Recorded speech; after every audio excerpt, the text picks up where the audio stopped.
Hey everyone, this is Rohit, and welcome to the very first episode of the Identity Navigator. So, I've been in the identity and access management industry for more than 15 years now. And while starting the podcast, I felt like coming up with the topic would be easy. But I'm embarrassed to say this took me longer than I thought. And finally, I decided on our very first topic, which is IAM trends and best practices for modern security challenges. Now, why I wanted to speak to you all about this topic was because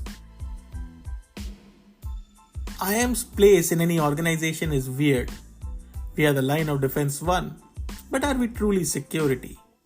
Or are we more into enabling the business, simplifying the technology adoption, or where do we actually sit in an organization? So that is why I thought, this might be a good topic for all of us to start. Because today's cybersecurity landscape is marked by ever increasing threats and the growing complexity of technology ecosystems, right? We have on-premise, we have cloud, we have user working from home, we have user working from different devices, and we have very sophisticated hackers. So in this environment, identity and access management has become a critical component in safeguarding digital assets. Right? Cyber criminals have become more sophisticated in their tactics, their techniques, and procedures, commonly referred as TTPs. They employ advanced malware, phishing attacks, and social engineering techniques to breach security defenses. Organizations are also generating and storing vast amount of data, making data protection a top priority. Data breaches can result in severe financial, legal, and reputational damages.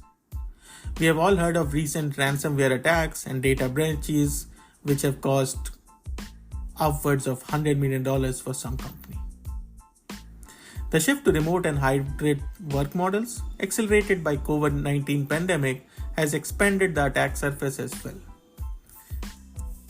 We access company resources from various locations and devices, creating new security challenges. Government and industry regulators are imposing stricter data protection and privacy regulations as well. GDPR, CCPA, and non-compliance can lead to hefty fines and legal consequences.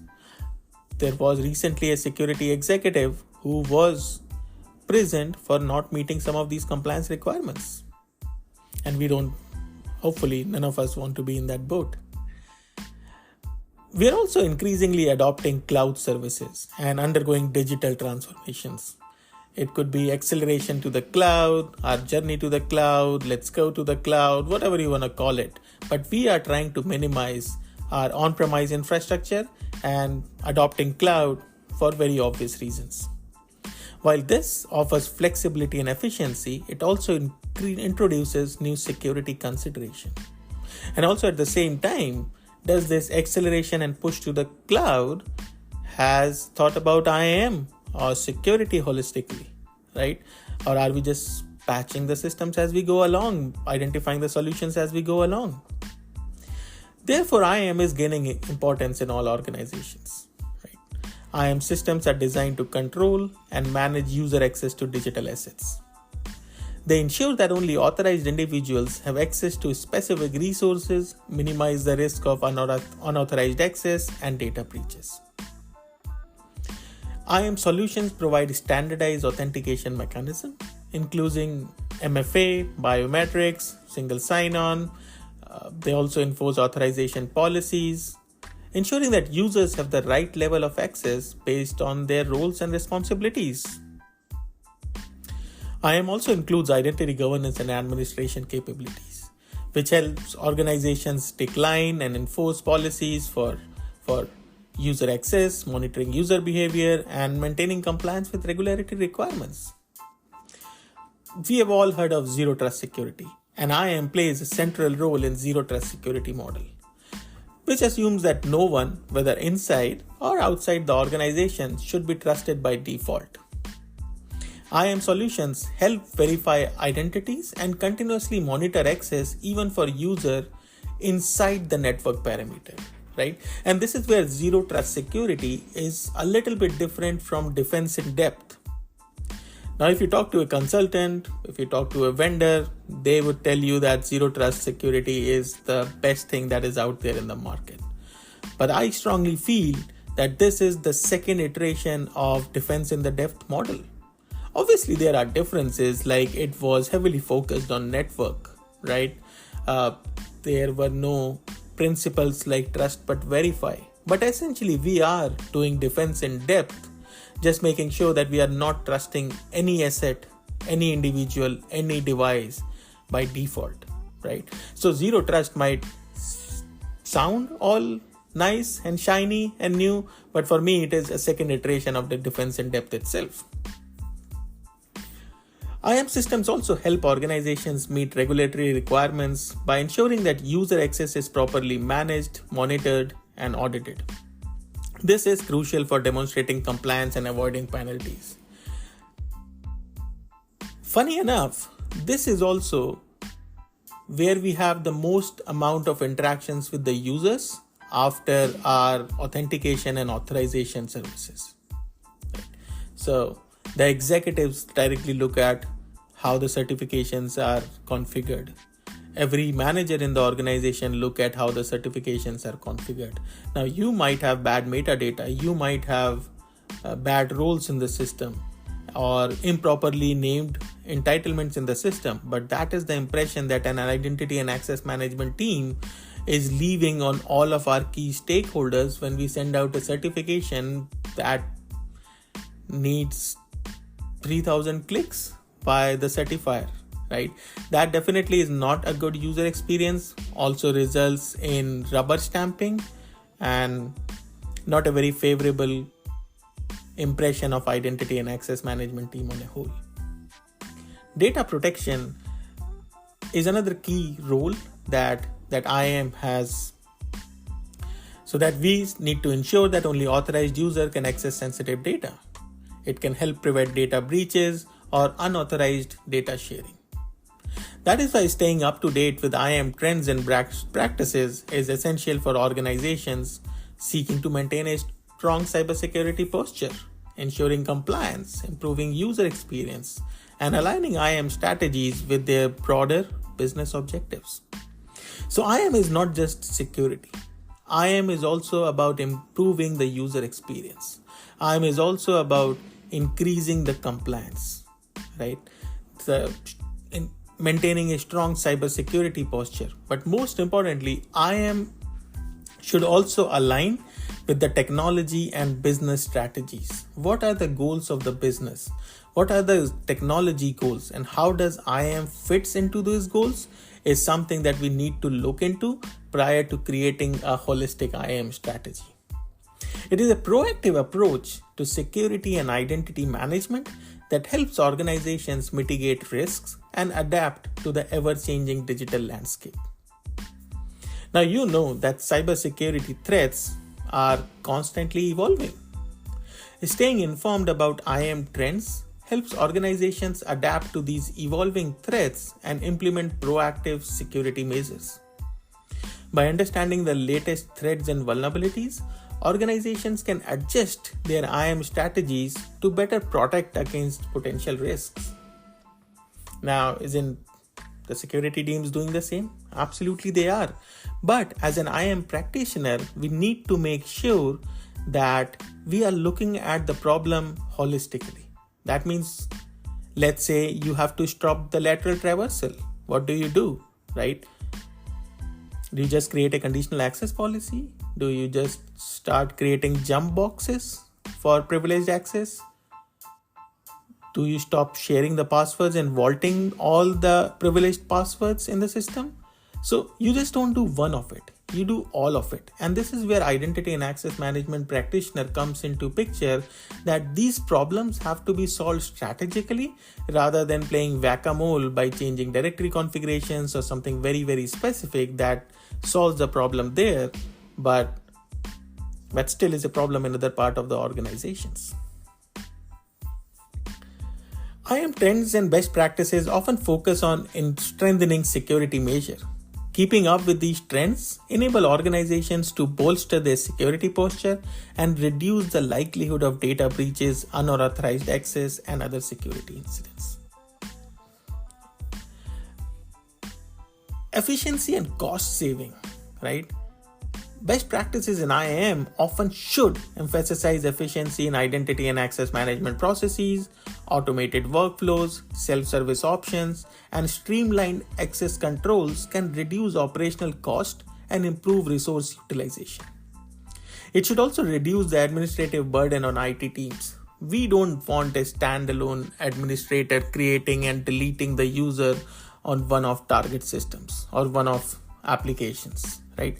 We want it to be governed centrally, not just because of security ramifications, but also because of efficiency, because that user could be doing something else with their time that really helps us to enable the business rather than carrying out the user lifecycle management, right? Also, as an IAM practitioner, we need to be aware of this, that we are not just implementing everything that is there, right? If you feel like the onboarding process or the offboarding process or user management processes can be improved, you need to talk to business about this. Help them see that there are other ways of doing things, right? So you don't have to just create any junk workflows in IAM system if those according to you are not correct. And that is why you need to have that strong relationship with the business and applications and technology teams to make sure that you are rationalizing the process at the same time as creating it, right? Alignment with business goals. IAM trends and best practices should be designed to support business objectives. Business objectives like digital transformation, remote work, cloud adoption. Staying updated with these practices help organizations align their IAM strategies with broader business goals. So go back and identify what your broader business goals are. What does your chief information officer wants? What does the chief product officer wants? What is marketing looking into? And then align your IAM strategies with those business and technology goals. Because effective IAM supports business growth and agility by enabling secure access to resources. Insider threats, whether intentional or accidental, pose a significant risk to organizations. IAM trends often include features and technologies that help detect and mitigate insider threats. So being aware of these trends allow organizations to implement measures to prevent data leaks and unauthorized actions by employee and partners. And then last but not the least is the competitive advantage. Organizations that stay at the forefront of IAM trends and best practices are better positioned to outpace their competitors. Do we really want to do a business with the banks that have been in the news lately because of multiple data breaches, or a telecom provider with multiple data breaches? Now, I know that nobody is safe, right? But being in the news for wrong reasons do take away that competitive advantages, right? And robust IAM practices can enhance an organization's reputation for security and reliability, which can be a competitive advantage in the market. Now, I know that this is pretty controversial, but I am a loyal Apple fanboy only because of the fact that I believe in companies wait on the privacy. I really do think that Apple does a good job in privacy, and I'm happy to be proven wrong. But that is why, using an Apple device is really important to me, and that's something that I feel really strongly about. You can have your own point of view here. I don't want to get into that Apple versus Android debate, but all I wanted to say is that this does provide a competitive advantage to the organizations. Now let's look into some of the current IAM trends. We spoke very briefly about zero trust security. So zero trust security, in essence, is a cybersecurity paradigm that assumes no one, whether inside or outside an organization, When we say organization, it typically means network, should be trusted by default. It requires continuous verification of identity and strict access controls. Zero Trust eliminates the traditional security parameter and focuses on securing individual users, devices, applications, APIs. It helps organizations better protect against insider threats, data breaches, and lateral movement by cyber attackers. So identify what your organization's zero trust strategy is and how does IAM plays a key part in it. If there is none, I believe identity and access management team should absolutely champion this effort of enabling zero trust security across the enterprise. And if there already is one, find the seat on that table if you haven't already. Make sure that identity and access management team is aware and involved, accountable for some things while implementing the zero trust security. Rise of password authentication is another key IAM trend that I have seen recently. Passwordless authentication eliminates the need for traditional passwords and replaces them with more secure and user-friendly authentication methods. It could be biometrics like fingerprints, facial recognition, it could be smart cards, it could be mobile-based authentication, but passwords are a common weak point in security. Due to issues like weak passwords reuse, phishing attacks. Passwordless authentication enhances security while simplifying the user experience and reducing the risk of password-related breaches. Right. So, passwordless, I believe, is not going away. It could take different forms, but this is here to stay. Now, dependent on how do you want your business to be, it could either be for internal users or it could be for your clients or for your partners and B2C or B2B use cases, but you need to start thinking about passwordless. And if not for clients at this moment, you definitely need to start thinking about passwordless for employees, because I believe not in a very distant future there would be a compliance requirements to implement passwordless. Another key IAM trend that I have seen is impact of artificial intelligence and machine learning on identity analytics. Right? There is no technical blog, there is no podcast that you can listen to without hearing the term AI anymore. AI and machine learnings in terms of IAM are basically used for identity analytics right now, which involves monitoring and analyzing user behavior and access patterns. These technologies can identify anomalies, detect threats, and provide real-time risk assessment. We have also started to look into role mining using some machine learning algorithms, which is not a very new concept. Carrying out certifications by allowing users to leverage AI and machine learning capabilities. I think SailPoint has one of the features like this, but ITDR. So these are some of the use cases in which IAM is using AI and machine learning, and it enables organizations to detect and respond to identity-related threats more effectively. They can identify suspicious behavior analytics, and take immediate action to mitigate risk, helping organizations stay ahead of evolving security threats. If we get a chance, we will definitely look into how to create an orchestration engine so that these tools can be leveraged to its fullest benefits. And we will also look at some of the tools in the market that are providing some of these capabilities. But all of these trends shifting towards zero trust security, passwordlessness, impact of AI and machine learning on identity analytics, behavioral analytics, these trends reflects the ongoing evolution of IAM practices to address the challenges posed by modern cybersecurity threats. The need for improved user experience. Today's users are very tech savvy. They are not fine by just an okay experience. And the importance of leveraging advanced technologies to enhance identity management and security. So what are some of the IAM best practices that you need to keep in mind? Obviously, this is not a comprehensive list, but establishing clear IAM policies definitely tops the chart. So define and document IAM policies, procedures, and standards that align with your organizational security and compliance goal. And then communicate these policies to all employees and stakeholders to ensure awareness and adherence.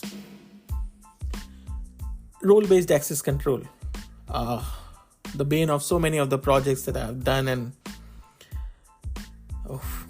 I'll get into that sometimes in the future. But implement role-based access control to assign access permissions based on job roles and responsibilities. Regularly review and update role assignments to ensure they remain accurate and appropriate. Now, I will tell you right now, it is easier said than done. Not just role mining, role discovery, or role creation, but role maintenance as well. So, sneak peek.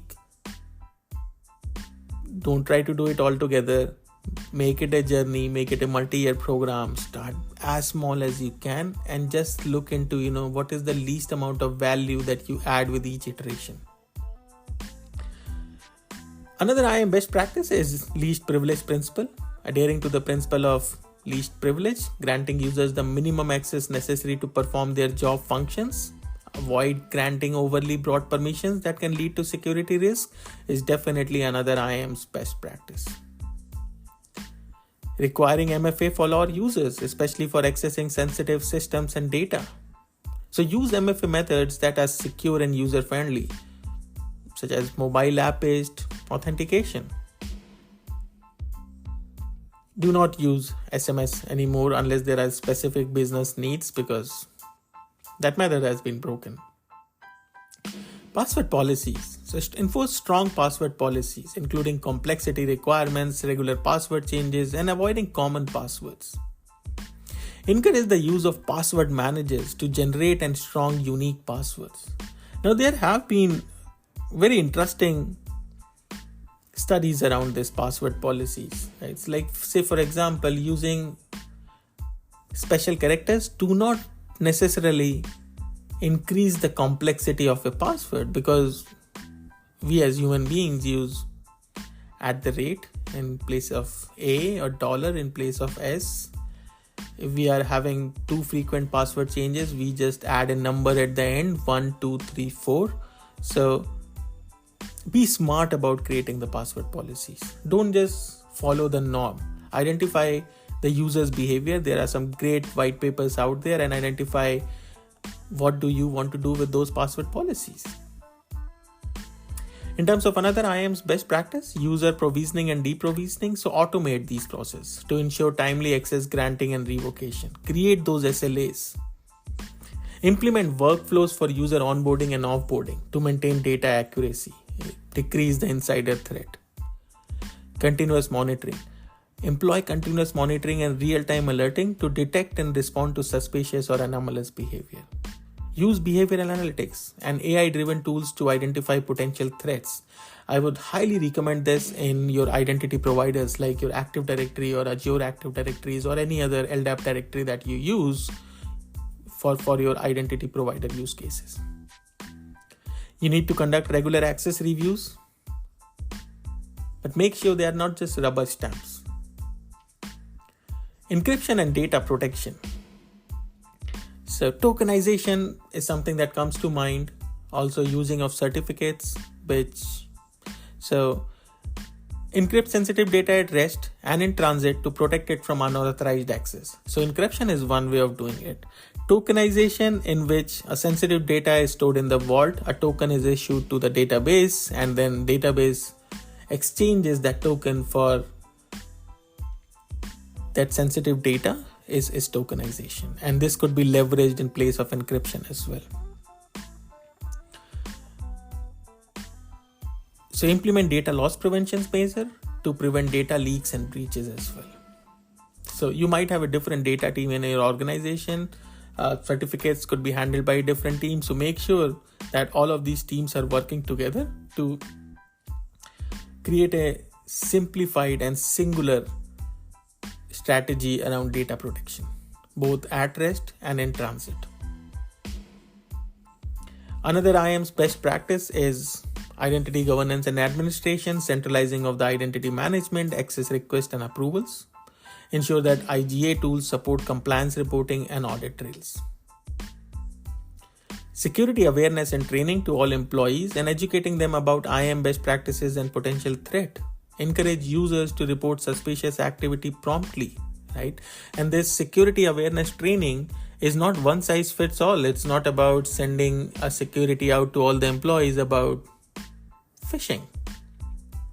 It has to be very users centric based on what their role in the organization are. So you might want to have a training for all your developers in terms of how to use your vaulting strategies or how to use your vaulting capabilities that are out there. You might want to do something else for your business users or your high target users. So make it based on the role and not just one size fits all. Regular security assessment is another IAM's best practice. In conducting regular security assessment, penetration testing and vulnerability scanning to identify and address weakness in your IAM system. Stay informed about emerging threats and vulnerabilities. Work very closely with your cyber defense team. But fix these issues not just tactically, but also strategically, right? Otherwise, we'll be always playing whack-a-mole. Incident response plan. We need to develop and maintain an incident response plan specifically tailored to IAM related incident, and we need to ensure that the plan includes steps for mitigating identity-based threats.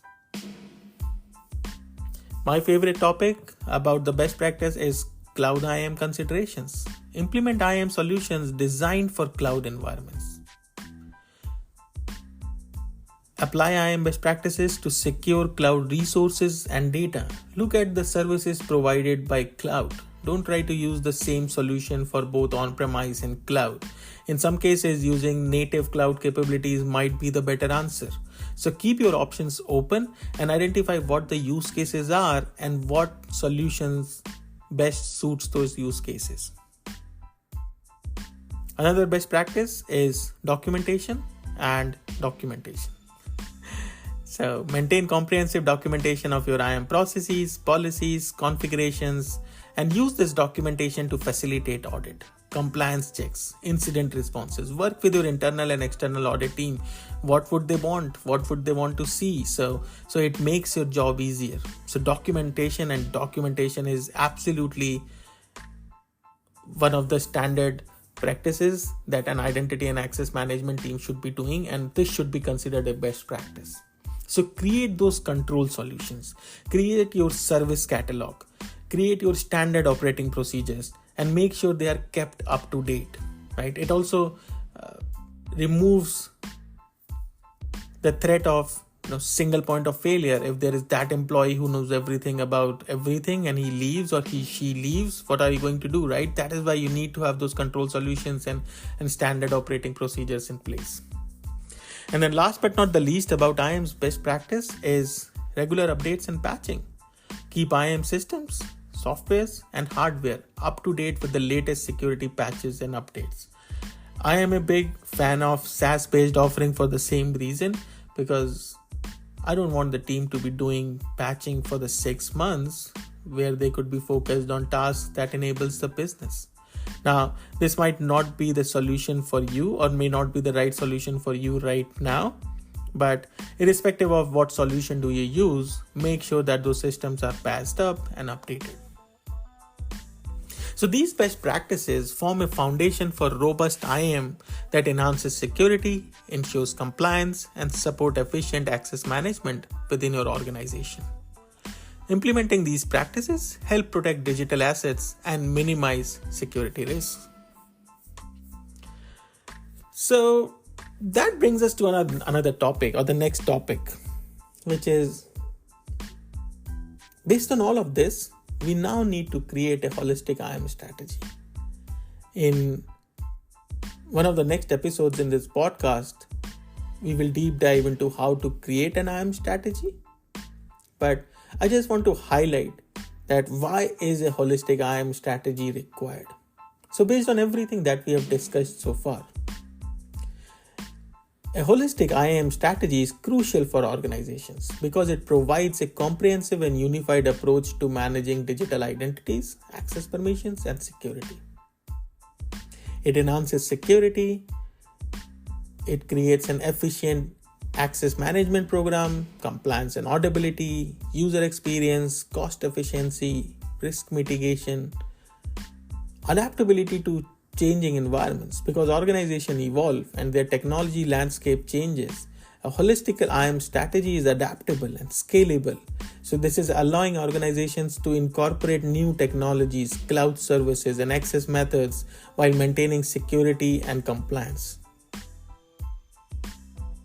There are no sacred cows here. Whatever makes sense in terms of how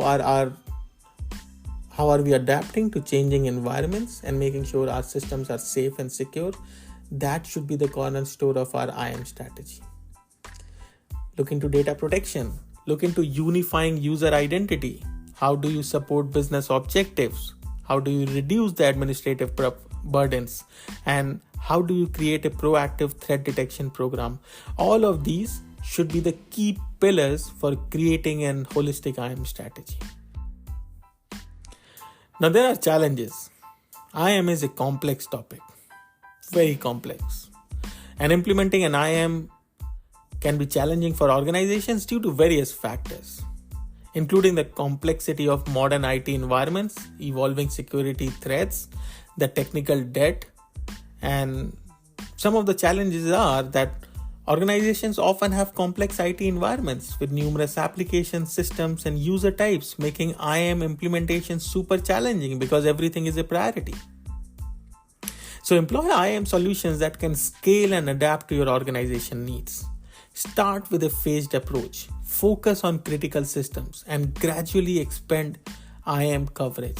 So you need to have a target state architecture of where you are planning to be, and then prioritize as to what do you want to tackle first.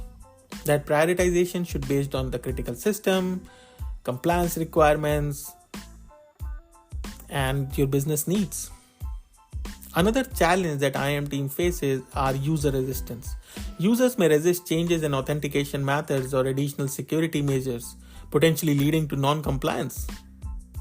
Security awareness and training is the only solution here. So provide user education and training to explain the importance of IAM and security measures. Ensure that new IAM solutions are user-friendly and minimize disruption to existing workflows. IAM, at the end of the day, needs to be a business enabler. Integration challenges. So integrating IAM systems with all existing applications, most of them are legacy, databases, directories. It could be complex and time consuming. So choose IAM solutions that offer robust integration capabilities, including support for standard protocols like LDAP, SAML, OAuth. Conduct thorough testing and engage experienced integration teams prior to choosing a solution. Managing legacy systems. So legacy system may lack modern IAM compatibility, making it difficult to enforce security policies uniformly. So if those legacy systems are going away in the next 6 months, do you really want to invest the amount of time there? So consider upgrading or replacing legacy systems where feasible. In case where that is not possible, implement compensating controls and IAM solutions that can work with these systems. So if there are band-aid solutions for this, that's all right. There are many one-off tools in the market that helps you to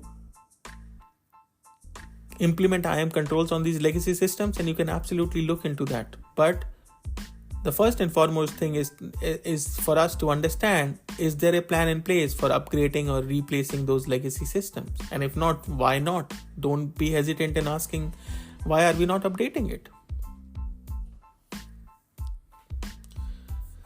Compliance and regulatory requirements. So meeting regulatory requirements such as GDPR, HIPAA, NYDFS, or any other industry-specific standards can be demanding in terms of identity management and data protection. So choose IAM solutions that offer compliance features and reporting capabilities out of the box. Regularly audit and assess IAM practices to improve or ensure compliance, but use these features out of the box. That is what auditors are used to looking at. That is what we should be giving them to save us so much of heartache in the future. Limited budgets, skilled personnel shortages, and competing IT priorities. Sounds familiar? So all of these can hinder IAM implementation efforts. So work with your executives. Prioritize IAM as a critical security measure and allocate resources accordingly. Consider managed IAM services or partnership with IAM experts when internal resources are limited. Another challenge that IAM often faces is usability versus security balance. So balancing security with user convenience can be challenging. Stringent security measures can sometimes hinder productivity. Which is the best password among two? A password with 10 characters or a password with 200 characters, right? But you can't have users entering 200 characters password, right? And this is where a balance comes in. My apologies for a very, very bad example, but we need to find that balance between usability and security. So strive for a balance, implement adaptive authentication, context-aware access controls to adjust security measures based upon risk. How do you make it transparent to the user while also making sure that you are identifying your risk signals? That is where the goal should be. It should be as transparent to the user as possible. Another challenge that IAM teams normally faces is lack of executive buy-in. So IAM projects require support from top leadership to allocate resources and prioritize implementation. We'll talk about creating the business case in one of the next episodes, but build a strong business case for IAM by highlighting the potential risks, cost of security incidents, and compliance benefits. Engage with executives to gain their support and sponsorship. In summary, organizations face various challenges when implementing IAM, but by adopting a strategic approach, selecting the right IAM solution, and focusing on user education, security awareness, creating those stakeholder partnerships, these challenges can be effectively mitigated. A well-implemented IAM strategy is essential for enhancing security, compliance, and efficient access management. We will deep dive into all of these and more in next episodes. We will look at IAM from a practitioner's perspective, from an executive perspective, and also from a stakeholder point of view. I'm always eager to get your feedback and talk about IAM. I can be reached via LinkedIn or at theidentitynavigator@gmail.com. Thank you for listening. Until next time, this is Rohit, your Identity Navigator.